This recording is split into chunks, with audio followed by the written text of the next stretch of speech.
C'est le 10e anniversaire de la mort du cardinal Lustiger. Évidemment, il reste encore très présent parmi nous, bon, par ses œuvres, par exemple Cathéo, ou bien par ses livres. Il est facile de rencontrer le cardinal en ouvrant ses livres. On y trouve la pensée, la foi, l'énergie de Jean-Marie Lustiger. Je commence par une exception, en prenant un livre qui n'est pas de lui, mais de Bertrand de Feydeau, aux côtés du cardinal Lustiger. Ça vient de paraître et ça raconte l'aventure des collèges des Bernardins. Alors on voit l'intuition du cardinal, le choix donc de Bertrand de Feydeau, la construction du dossier administratif, du financement, toutes les difficultés. C'est passionnant ce livre parce qu'on voit le cardinal à l'œuvre.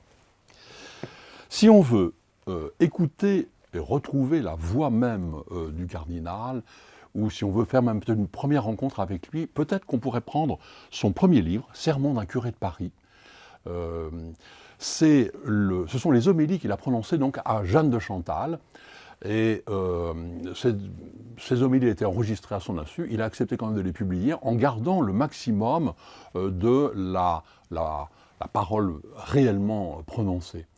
Et vraiment, on écoute un pasteur passionné et on rencontre tout de suite Jean-Marie Lustiger.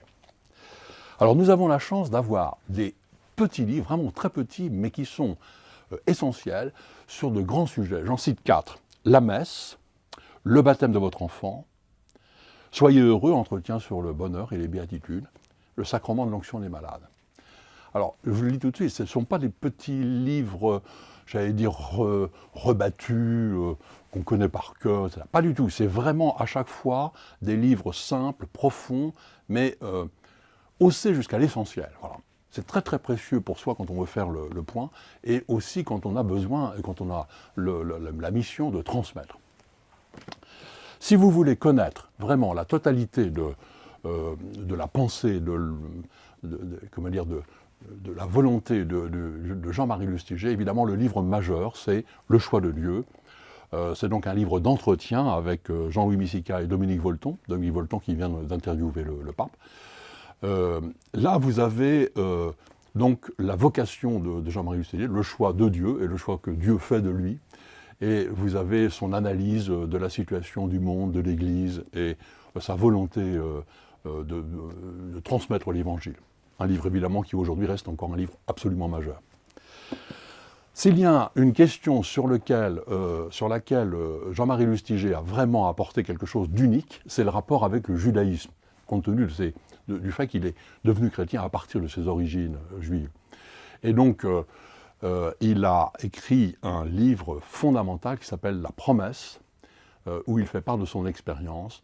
Et son action et sa pensée ont été telles que, vous le savez, la situation entre juifs et chrétiens en a été changée. Et il a montré aux chrétiens qu'il était absolument essentiel pour eux de se rapporter à la première alliance. Enfin, pour terminer, si vous ne preniez qu'un seul livre, dans un premier temps, je vous conseille Prier avec Jésus. Ce sont les entretiens sur le Notre Père, édité par Jean Duchesne, qui est l'exécuteur testamentaire de l'œuvre écrite du cardinal. Et c'est un petit livre absolument admirable.